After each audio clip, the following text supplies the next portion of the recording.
Good morning students, ये आपका part 8 video इस चैप्टर का पार्ट 8 वीडियो में एक्सरसाइज 6.3 पे और क्वेश्चन नंबर है 1।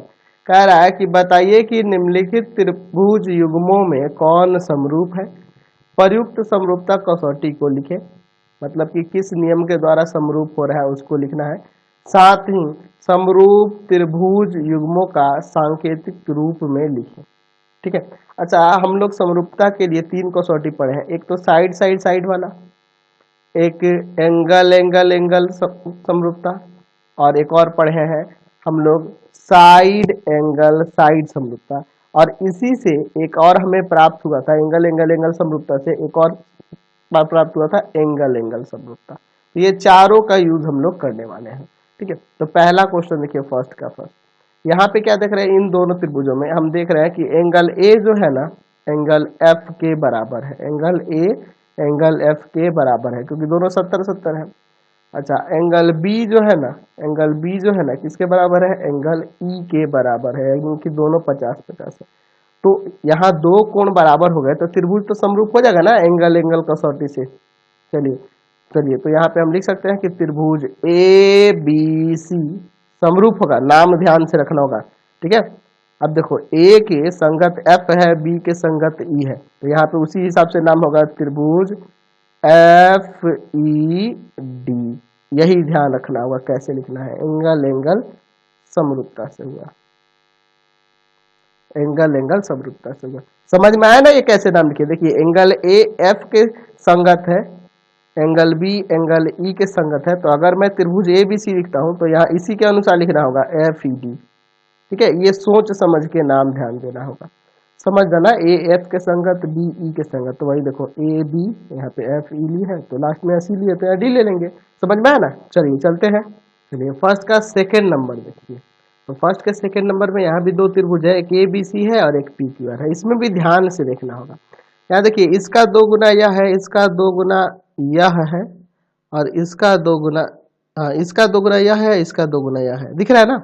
यानी कि अगर मैं यहाँ ए बी लेता हूँ तो उसके हिसाब से लेना होगा यहाँ पे पी क्यू, तभी ना अनुपात आप बराबर दिखा पाओगे। यहाँ पे भुजाएं दी हुई है तो 2/4, 1/2 आ गया। अच्छा, अगर मैं फिर BC लेता हूं तो BC का 2 गुना यह QR है ना, तो BC/QR यानी कि 3/6 कट जाएगा 1/2। अच्छा, तीसरा अगर मैं AC लेता हूं तो इधर PR लेना होगा, यहाँ हो जाएगा 4/8, ये भी आपका 1/2 आ गया। तो यहाँ हम लोग क्या देख रहे हैं कि AB/PQ बराबर हो रहा है BC/QR और बराबर हो रहा है AC/PR के। तो यहाँ से देख लो, हम लोग लिख सकते हैं कि त्रिभुज ए बी सी, तो ए बी सी के संगत कौन सा लेना होगा, पी क्यू आर। वो तो सिंपल है, ये तो त्रिभुज पी क्यू आर क्या हो जाएगा, समरूप हो जाएगा ना। कैसे, तो यहाँ लिख सकते हैं एस एस एस समरूपता, साइड साइड साइड समरूपता से यह समरूप हो गया। समझ गए। चलिए अगला देखते हैं 1 का थर्ड नंबर। यहाँ देखो तो इस त्रिभुज में एम एन एल और यहाँ पी क्यू आर। इसमें ध्यान से देखिए, एंगल एम जो है ना एंगल क्यू के बराबर दिख रहा है, दोनों 70-70 है, तो ये तो बराबर हो गया। मुझे याद होना चाहिए कि यहाँ एक साइड एंगल साइड समरूपता था, याद है आपको। तो यहाँ पे एक कोण बराबर हो और उन कोणों को बनाने वाली भुजाओं के, है ना, उन कोणों को बनाने वाली संगत भुजाओं के अनुपात बराबर होंगे तब समरूप होगा। तो अगर मैं यहाँ पे एम एन लेता हूँ, एम एन लेता हूँ तो इसके संगत कौन सा होगा, ये आपका क्यूपी हो जाएगा। ध्यान से देखो, यह एम एन लेता हूँ तो यहाँ देख लो, कोण वाले शीर्ष को लिए हैं एम और इधर एन बढ़े हैं, तो उसी तरह से इसको क्यू और यहाँ पी, क्यू पी, तो हो जाएगा आपका 2.5/6। पॉइंट हटाएंगे तो 25/60 काट सकते हैं, 50-25, 12×5 = 60, 5/12 आ गया। ठीक है, इसका 5/12 आ गया। अच्छा, अगर मैं अब फिर दूसरा लेता हूँ एम एल, देख लो यह एम एल लेता हूँ तो पहले यह कोण वाला शीर्ष लिया है, तो उसी तरह से यहाँ क्या लेना होगा, क्यू आर, क्यू आर। ठीक है, तो यहाँ हो जाएगा 5/10, 1/2। तो यह तो अनुपात बराबर नहीं हो रहा है ना, या 5/12 यह 1/2 आ रहा है। यानी कि यहाँ देख रहे हैं कि एम एन बटा में Q P not equal to है एम एल बटा में क्यू आर। ठीक है।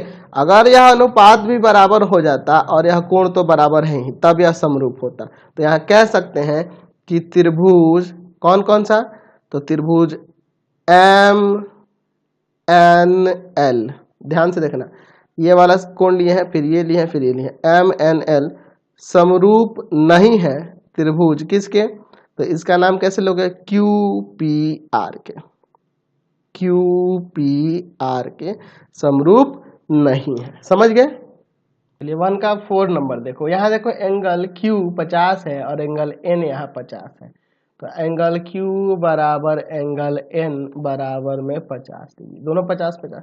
अच्छा, इन कोणों को अंतर्गत करने वाली भुजाएं यानी कि यह और यह, यह और यही ना है। तो अगर मैं यहाँ पे QP ले लेता हूँ, QP, तो इसके संगत कौन सा लेंगे, यह NL लेंगे। समझ रहे ना बात को, NL। चलिए क्या हो जाएगा, 4/8 कट जाएगा, 1/2 आ गया। अच्छा, फिर मैं लेता हूँ अगर QR, इसमें देखो यह QR लेता हूँ, तो इसमें कौन लेना होगा, NM, नाम बहुत सोच समझ के रखना, NM, देख रहा है ना, यानी कि 10/20 कट के यह भी 1/2 आ गया। तो यहाँ पे हमने देखा कि संगत कोण तो बराबर हो गए और उसको अंतर्गत करने वाली भुजाओं का अनुपात, एक कोण बराबर हो गया और उसको अंतर्गत करने वाली भुजाओं का अनुपात भी बराबर हो गया। तो इसलिए यहाँ पे किस तरह से नाम लेंगे, अगर त्रिभुज, देखो यहाँ डिपेंड करता है इसके नाम के ऊपर। अगर मैं यहाँ पे PQR लिखता हूँ, यहाँ पे अगर मैं PQR लिखता हूँ, तो इसी के अनुसार नाम भी यहाँ लेना होगा। यहाँ क्या हो जाएगा, LNM, ठीक है, LNM, समझ गए ना। अगर मैं यहाँ पे QPR लेता तो यहाँ NLM लेना होता। समझ गया ना। तो वो डिपेंड करता है, जो नाम यहाँ पे लेंगे उसी के संगत यहाँ पे नाम लेना। तो ये कैसे हुआ है, साइड एंगल साइड से ना, दो देखिए एक कोण बराबर और उसको अंतर्गत करने वाली भुजा का अनुपात बराबर, यानी कि यह साइड एंगल साइड समरूपता से समरूप हुआ। समझ गए ना। चलिए अगले क्वेश्चन की ओर बढ़ते हैं इसी में। चलिए 5 नंबर में देखा जाए, यहाँ पे इन दोनों त्रिभुजों में। अच्छा देखो, अगर मैं यहाँ पे MP लेता हूँ, MP दोनों में भुजाएं दी हुई हैं, तीनों भुजाएं दी हुई हैं। चलिए यहाँ पे अगर मैं MP लेता हूँ और इसका 2 गुना मुझे यह दिख रहा है और इसका 2 गुना यह दिख रहा है, तो उसी के हिसाब से लेता हूँ। तो अगर मैं यहाँ पे MP लेता हूँ तो यहाँ पे ED लेना होगा, ठीक है। चलिए देखते हैं, 2/4 कट के आ गया 1/2, ठीक है।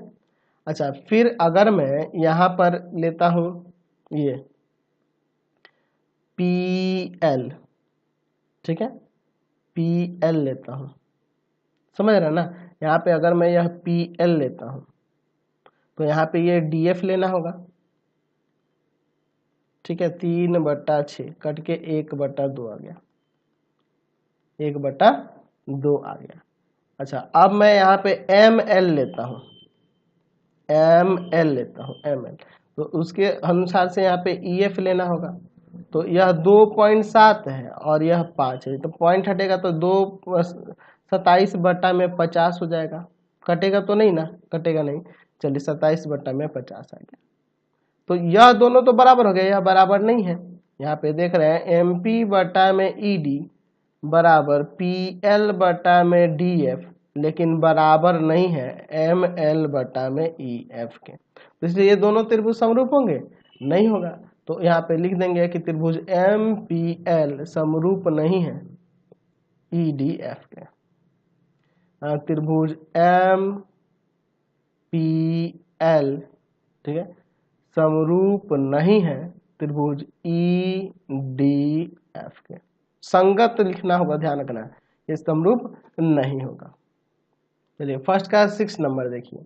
यहाँ देखो तो यार एंगल A जो है ना, तो बहुत सिंपल है। एंगल A जो है एंगल Q के बराबर है, तीनों कोण दिया है, 85 है। अच्छा, एंगल B जो है ना, एंगल B किसके बराबर होगा, तो एंगल P के बराबर हो जाएगा, दोनों 60-60 है। और एंगल C जो है ना, एंगल C वह बराबर हो जाएगा एंगल R के, 35 है। तो यानी कि त्रिभुज ABC समरूप होगा किसके, त्रिभुज QPR के। समझ गया ना, एंगल एंगल एंगल समरूपता से। तो बहुत ही अच्छा चैप्टर है, बहुत ही इंटरेस्टिंग चैप्टर है। जितना आप ध्यान दे के बनाओगे उतना ही आसानी से आपसे बनते जाएगा। चलिए अगला देखते हैं क्वेश्चन नंबर 7, 1 का 7 नंबर। चलिए इन दोनों त्रिभुज में अगर मैं इस त्रिभुज में ABC में AB लेता हूँ, AB, तो आप देखो ना सिंपल, आप पहले सोच लीजिएगा यहाँ इसका यह डबल है, इसका यह डबल है, इसका यह डबल है, तो उसी अनुसार से नाम लेना। अगर मैं यहाँ पे AB लेता हूँ, ठीक है, AB लेता हूँ, तो यहाँ पे आपको कौन सा लेना होगा, QR,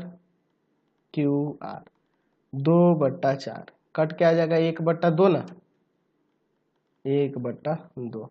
अच्छा अगर मैं यहाँ पर BC लेता हूँ, BC, ठीक है, BC लेता हूँ, तो यहाँ पे क्या लेना होगा, तो यहाँ अगर मैंने BC लिया है तो यहाँ पे RP लेना होगा। देख रहा हो ना, संगत भुजा संगत कोण एकदम सब कुछ ध्यान में रखते हुए बनाना होगा, तभी वो सही होगा। नहीं तो ऐसे कुछ नाम लिख दोगे वो सब गलत हो जाएगा। 2.5 दूना 5, 1/2 आ गया। अच्छा तीसरा, अगर मैं इसमें AC लेता हूँ तो यहाँ पे अगर AC लेता हूँ तो इसमें QP लेना होगा। सोच समझ के एकदम नाम रखना होगा, संगत भुजा और संगत कोण को एकदम ख्याल में रखते हुए, ठीक है। अगर मैं यहाँ AC लेता हूँ तो यहाँ पे QP लेना होगा, ठीक है, यानी कि हो जाएगा 3/6, 1/2। तो तीनों अनुपात बराबर आ गया ना। हमने देख रहे हैं AB/QR बराबर है BC बटा में RP और बराबर है AC बटा में QP के, ठीक है। तो यहाँ से अनुपात बराबर हो गया, तो यहाँ से मैं यहाँ लिख सकता हूँ कि त्रिभुज ABC समरूप हो जाएगा, ठीक है। ABC समरूप होगा किसके, देखो अब इसमें आप कैसे लिखोगे दूसरा त्रिभुज, तो देखो यहाँ AB और फिर BC है और फिर AC है, तो उसी के अनुसार नीचे देखो QR और RP है, यानी कि QRP ले लेंगे, QRP ले लेंगे। नाम को थोड़ा पकड़ना होगा अच्छे से। ये कैसे हुआ, तो भुजा भुजा भुजा यानी कि साइड साइड साइड समरूपता से, है ना, S समरूपता से। तो बहुत ही आसान चैप्टर है, बहुत ही ज़्यादा इंटरेस्टिंग है, बस थ्योरम का ख्याल रखना होगा और संगत भुजा और संगत कोण के बारे में तो एकदम याद ही रखना होगा। चलिए 1 का 8 नंबर, ये बहुत सिंपल है, इसमें तो कोण वाले में तो कोई दिक्कत ही नहीं होने वाला है। एंगल A जो है एंगल P के बराबर दिख रहा है, 60-60 है। एंगल B जो है एंगल Q के बराबर है, एकदम सिंपल है ये तो। और एंगल C जो है एंगल R के बराबर है। तो यहाँ से हो जाएगा त्रिभुज ABC समरूप हो जाएगा त्रिभुज PQR के। कैसे हो जाएगा, तो एंगल एंगल एंगल समरूपता से, ठीक है। तो ये आपके कंप्लीट हो गए। चलते हैं क्वेश्चन नंबर 2 की ओर। क्वेश्चन नंबर 2 की ओर चलिए। कह रहा है समलंब चतुर्भुज ABCD में, अच्छा ठीक है, AB समांतर है DC के और इसके विकर्ण AC और BD जो है एक दूसरे को O पर प्रतिच्छेद करते हैं। AB बराबर 18 सेंटीमीटर, DC बराबर 30 सेंटीमीटर, OB बराबर Y, OD बराबर 10। तो Y का मान ज्ञात करें। चलो भैया पहले आपको लिख लेना होगा कि क्या दिया हुआ है, ठीक है। तो दिया हुआ है कि ABCD एक समलंब चतुर्भुज है, समलंब चतुर्भुज है, ठीक है, समलंब चतुर्भुज है। इसमें क्या कह रहा है, AB समांतर है DC के और विकर्ण AC और BD एक दूसरे को O पर प्रतिच्छेद करते हैं। क्या दिया हुआ है, AB बराबर 18 सेंटीमीटर, AB बराबर 18 सेंटीमीटर, DC बराबर में 30 सेंटीमीटर, OB बराबर में Y सेंटीमीटर और OD बराबर में है आपका 10 सेंटीमीटर, ठीक है। हमें क्या करना है, तो ज्ञात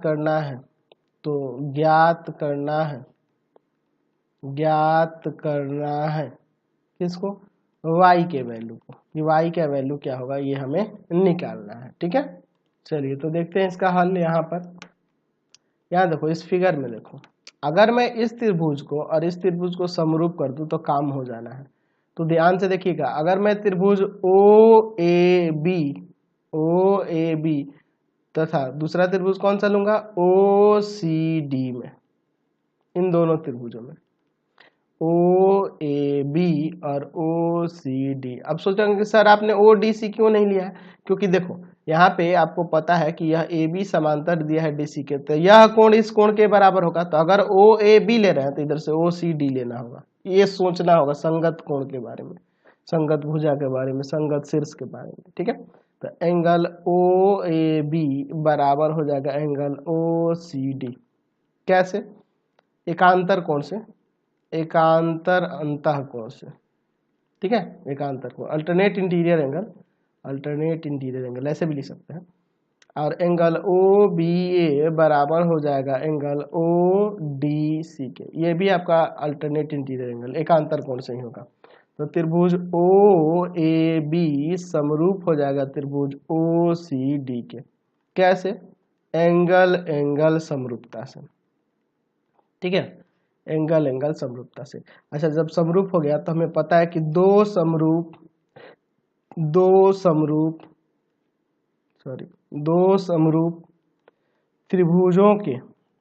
त्रिभुजों के संगत भुजाओं का अनुपात, संगत भुजाओं का अनुपात बराबर होता है, दो समरूप त्रिभुजों के संगत भुजाओं का अनुपात बराबर होता है, ठीक है। तो यहाँ पे देखो, अगर देखा जाए तो ए बी दिया हुआ है, डी सी दिया हुआ है, ओ बी दिया हुआ है, और ये डी ओ डी दिया हुआ है, यही ना दिया हुआ है। तो अगर मैं इस त्रिभुज में बात करूं, अगर ए बी लेता हूं तो ए बी के संगत, यहां से पकड़ो, ए बी के संगत कौन होगा? सी डी, ठीक है। चलिए सी डी लिखो या डी सी नहीं लिखना, सी डी ही लिख रहा है, ठीक है।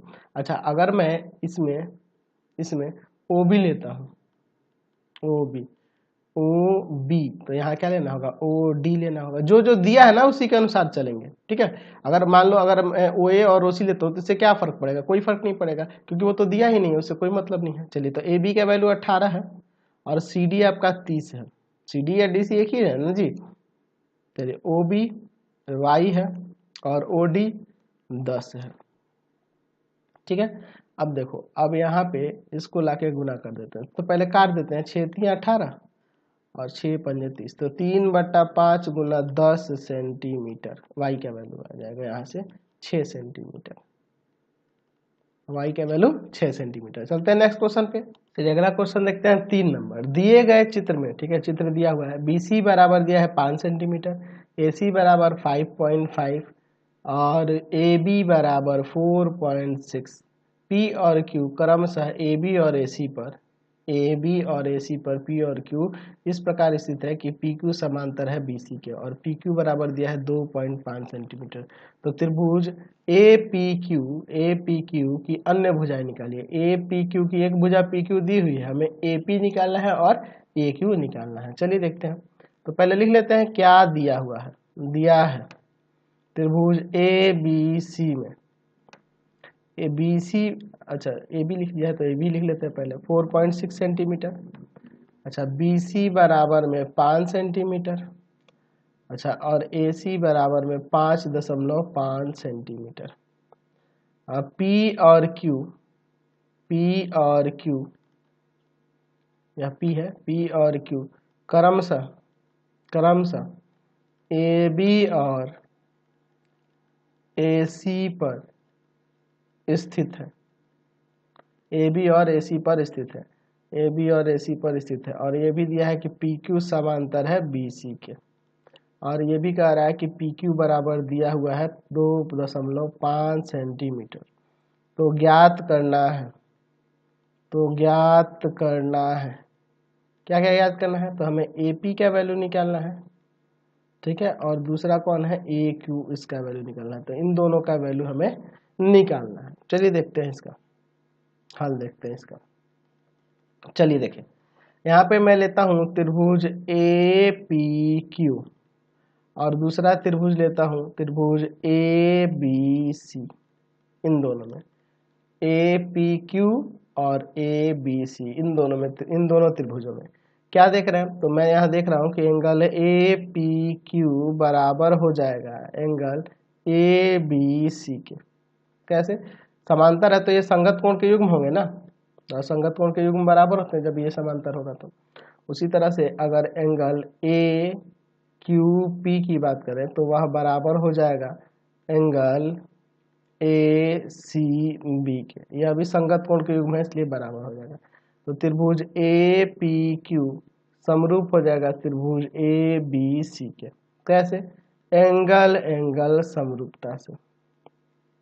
तो आपको पता है कि दो समरूप त्रिभुजों के संगत भुजाओं का अनुपात बराबर होता है। दो समरूप त्रिभुजों के संगत भुजाओं का अनुपात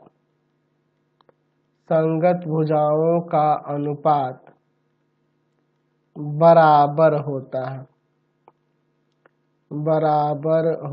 है। दो समरूप त्रिभुजों के संगत भुजाओं का अनुपात बराबर होता है। तो अगर मैं त्रिभुज ए पी क्यू की बात करूं तो इसमें का भुजा अगर मैं ए पी लेता हूं तो उसके संगत क्या होगा? A B. अच्छा, अगर मैं त्रिभुज इस ए पी क्यू का दूसरा भुजा अगर मैं ए क्यू लेता हूं तो इसका संगत ए सी, यहीं से पता चल रहा है। अगर मैं यहाँ पे पी क्यू लेता हूं तो यहाँ पे क्या लेना होगा? B C. पी क्यू तो यहाँ इसमें लेना होगा बी सी। चलिए सबके वैल्यू लिखते हैं जो जो दिया हुआ है। तो यहाँ देखो आप, हमारे पास ए पी तो ज्ञात करना है, ए बी है 4.6। अच्छा, ए क्यू यह भी निकालना है, और ए सी है, ए सी कितना है आपका? 5.5। अच्छा, और देखिए पी क्यू है 2.5 और बी सी है आपका 5। चलिए अब इसको सॉल्व कर देते हैं। तो ये तो कट जाएगा ना, 2.5 दूना 5 1/2।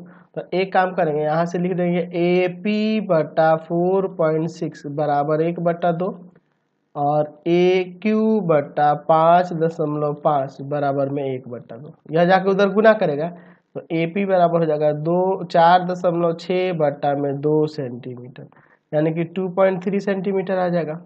और यहाँ ए क्यू बराबर हो जाएगा 5.5 बटा 2 सेंटीमीटर, यानी कि यहाँ आ जाएगा 2.75 सेंटीमीटर। समझ गए ना? चलिए क्वेश्चन नंबर 4 देखो, दिया है दिए गए चित्र में ए बी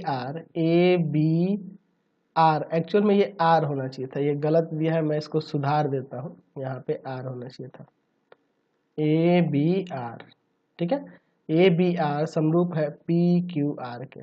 ठीक है, तो हमें यहाँ पे यदि पी क्यू बराबर दिया हुआ है, पी क्यू किधर है? यह दिया है 30 सेंटीमीटर, ए आर कितना दिया है? 45 सेंटीमीटर, और यहाँ ए पी जो है 72 है, और क्यू आर जो है क्यू आर 42 है। तो हमें पी आर, कहाँ है पी आर जी? यह रहा पी आर।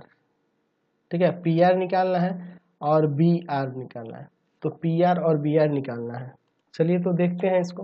तो हमारे पास यहाँ पे त्रिभुज ए, अच्छा ये तो पहले पी आर निकाल लेते हैं, ऐसे निकल जाएगा पी आर की बात करें, पी आर की, तो टोटल आपका ए पी में से अगर हम ए पी में से अगर ए आर घटा दे तो नहीं निकल जाएगा। तो इसको समरूपता से निकालने की जरूरत नहीं है, ऐसे ही आ जाएगा 72 सेंटीमीटर माइनस का 45 सेंटीमीटर, कितना आ जाएगा? यहाँ से आपका पी आर जो है वह 27 सेंटीमीटर आ जाएगा। अब चलिए, त्रिभुज ए बी आर समरूप है त्रिभुज पी क्यू आर के, यह दिया हुआ है। ठीक है, यह दिया है। तो आपको पता है कि दो समरूप त्रिभुजों के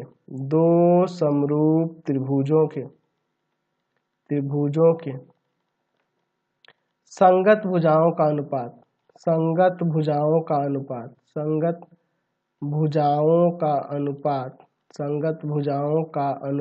बराबर होता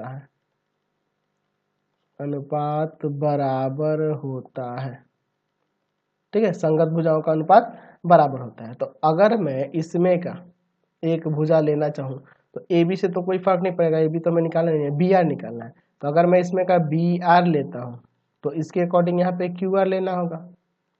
ठीक है, अच्छा, और दूसरा अगर मैं इसमें का ए आर लेता हूँ तो यहाँ पे इसमें क्या लेना होगा? अगर मैं ए आर लेता हूँ तो यहाँ पी आर लेना होगा। सिंपल है।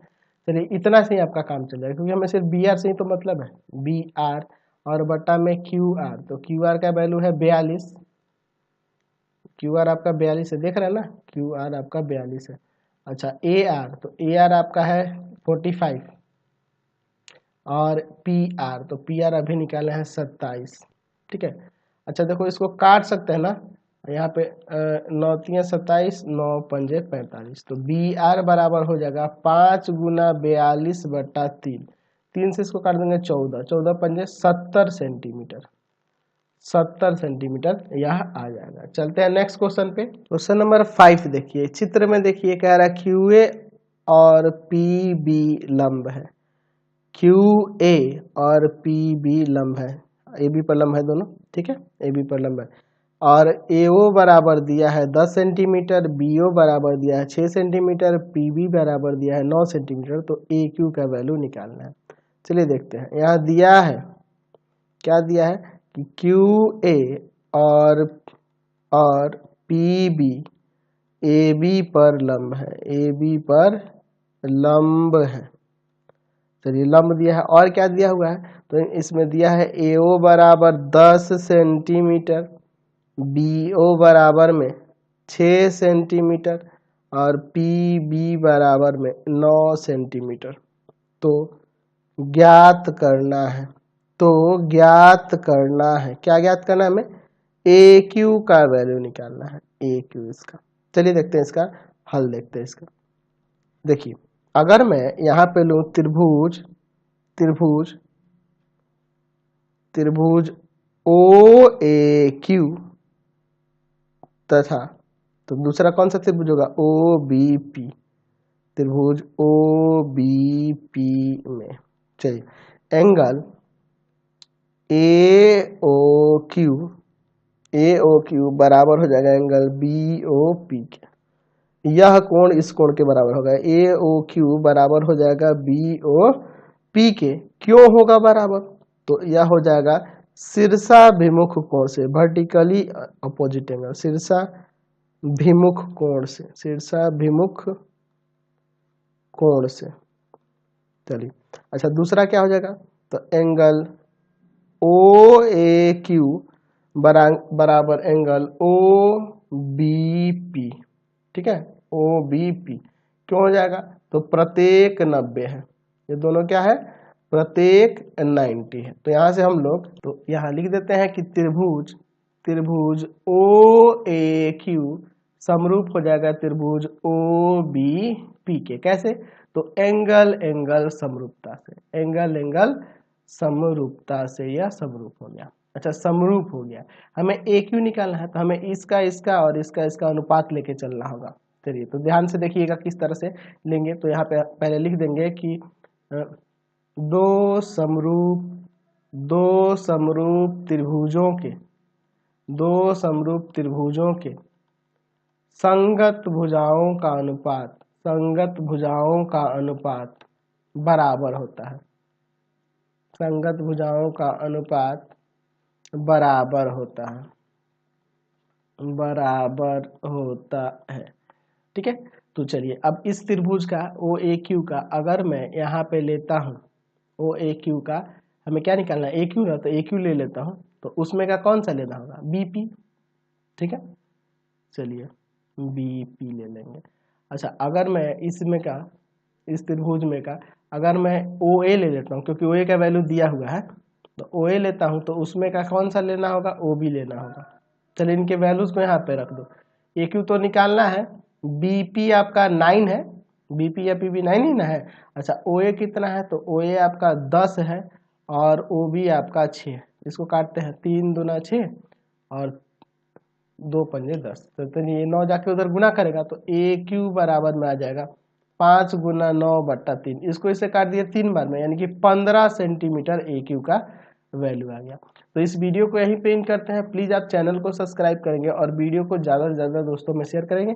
इससे रिलेटेड वीडियो देखने के लिए सीधे डिस्क्रिप्शन में जाना, मैंने पूरे बुक का लिंक नीचे डिस्क्रिप्शन में दिया हुआ है। और प्लीज़ आप लोग वीडियो में कमेंट करके ज़रूर बताएं कि हमारे चैनल के वीडियो आपको कैसे लगते हैं।